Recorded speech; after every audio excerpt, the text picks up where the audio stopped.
Cerita Brimob Gadungan 5 tahun menikah, kedua istrinya baru sadar suaminya Brimob Gadungan. Cerita polisi Gadungan ini bukan cerita polisi Gadungan biasa, ia tidak suka memeras masyarakat dan menilang di jalanan. Ada yang lebih penting dari ide penyamarannya, yaitu Brimob Gadungan termotivasi agar membahagiakan sang istri dan keluarganya disegani. Kedok Brimob terbongkar setelah kedua istrinya saling berebutan status sebagai ibu Bayangkari. Butuh 5 tahun usia pernikahan untuk kedua istrinya. Curiga bahwa suaminya tidak seperti polisi yang lain. Jangankan kedua istrinya, polisi asli saja tertipu oleh sosok Brimob Gadungan ini. Lalu bagaimana kisah awal Hairul menjadi Brimob Gadungan hingga memiliki 2 istri sampai ikut tugas penangkapan bersama polisi asli? Berikut kisahnya. Polisi Gadungan ini bernama Hairul, usianya 30 tahun. Istrinya 2, satu tinggal di Kabupaten Bone dan satu lagi tinggal di Makassar.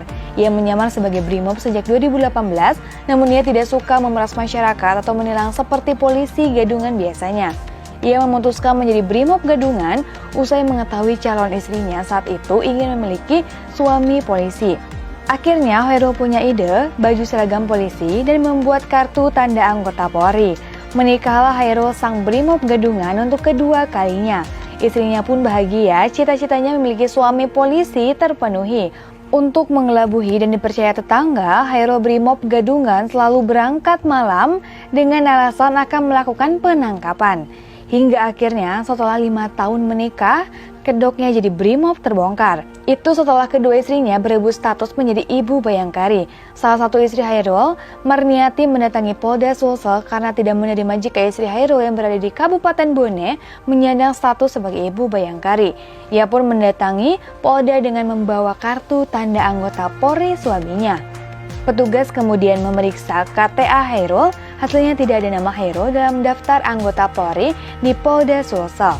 Setelah mengetahui status sang suami bukan anggota Brimob, wanita itu membuat laporan ke Polrestabes Makassar. Menurut Kasih-Humas Polrestabes Makassar, Kompol Lando KS, petugas langsung mengamankan Hairul di Polsekta Tamalete. Terbongkarnya penyamaran HR setelah istrinya curiga dengan gerak-gerik suaminya yang tidak bertindak layaknya seorang anggota Polri, sehingga datang ke markas Brimob untuk menanyakan dan memastikan HR anggota Brimob atau bukan, ungkap Kompolando. Dari laporan itu, Hairul kemudian diperiksa dan ditemukan barang bukti berupa kartu anggota Polri palsu. Selain diamankan, polisi juga menyita barang bukti berupa motor Honda Scoopy warna merah. Saat diperiksa, Hairul mengaku sudah menjadi Brimob Gadungan sejak 2018. Meski begitu, dirinya mengaku tidak pernah melakukan pemerasan dan pelanggaran lain seperti polisi Gadungan biasanya. Motif dia menjadi polisi hanya demi membuat istri dan keluarganya segan. Ternyata bukan hanya sang istri yang tertipu dengan penyamaran Hairul, personel Polsek Somba Opu, Kabupaten Goa juga ikut tertipu. Anggota polisi asli itu tidak menyangka Hairul yang sering berkunjung ke Polsek selama 3 tahun terakhir adalah polisi Gadungan. Hairul mengaku pada polisi yang bertugas di Polsek, dirinya adalah anggota Brimob Polda Sulsel berpangkat Bribtu.